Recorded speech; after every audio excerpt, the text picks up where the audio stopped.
तो hello class, आपके लिए बहुत ही इंपॉर्टेंट कंसेप्ट लेकर आए हम सेल साइकिल पर, जिसके अंदर हम सिर्फ 1 मिनट के अंदर पूरा सेल साइकिल कवर करेंगे और नीट में कंफर्म करेंगे 4 मार्क्स। चलिए स्टार्ट करते हैं और देखते हैं। सेल साइकिल मतलब नीट के अंदर 4 मार्क्स। सेल साइकिल बहुत ही इंपॉर्टेंट है, जो कि हमारा 2 फेज के अंदर होता है, एक इंटरफेज और एक एम फेज। इंटरफेज जनरली 95% हिस्सा होता है हमारा सेल डिवीजन का, जिसके अंदर हमारा प्रिपरेशन हो रही होती है, जिसके अंदर हमारा क्या हो रही होती है, प्रिपरेशन हो रही होती है सेल डिवीजन की। और बाकी के 5% हिस्सा हमारा एम फेज होता है, जिसके अंदर हमारा पूरा सेल डिवाइड हो जाता है। तो बात करते हैं हमारा इंटरफेज। इंटरफेज के अंदर 3 चेक पॉइंट्स होते हैं, जिसको बोला जाता है G1, S and G2।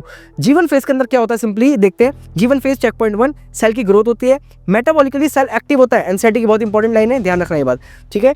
Preparation for sale division, preparation for sale division. बात करते हैं एस फेज की। एस फेज भी बहुत इंपॉर्टेंट है और नीट के अंदर काफी सारे पीवाईक्यूज यहाँ से आ चुके हैं। सबसे पहले बात करें सिंथेसिस फेज की, जो कहते हैं हम डीएनए रेप्लिकेशन फेज। क्या कहते हैं, डीएनए रेप्लिकेशन फेज, जिसके अंदर हिस्टोन फॉर्मेशन भी होता है एंड सिस्टर क्रोमेटिड्स का फॉर्मेशन भी होता है। तो जिसके अंदर सिस्टर क्रोमेटिड्स का फॉर्मेशन भी होता ही होता है। बात करें G2 की, G2 इसके बाद आने वाला स्टेप है, जिसको चेक पॉइंट 2 बोल जाता है, और इसके जस्ट बाद ही हमारा एम फेज कंटिन्यू हो जाता है। बात करें इसके अंदर क्या होता है, डीएनए डैमेज चेक किया जाता है कि आगे जाके जो डिवाइड होगा वो डीएनए डैमेज तो नहीं है। दूसरा प्रोटीन सिंथेसिस होता है एंड तीसरा ready for M phase. M phase के लिए हमारा सेल तैयार हो जाता है। बात करते हैं हमारा एम फेज। एम फेज को डिवीजन फेज भी कहा जाता है, जो कि 5% हिस्सा होता है किसका, सेल डिवीजन का, जिसके अंदर सबसे पहला फेज आता है प्रोफेज, फिर आता है मेटाफेज, फिर आता है एनाफेज, फिर आता है टीलोफेज, फिर कैरियोकाइनेसिस, फिर साइटोकाइनेसिस।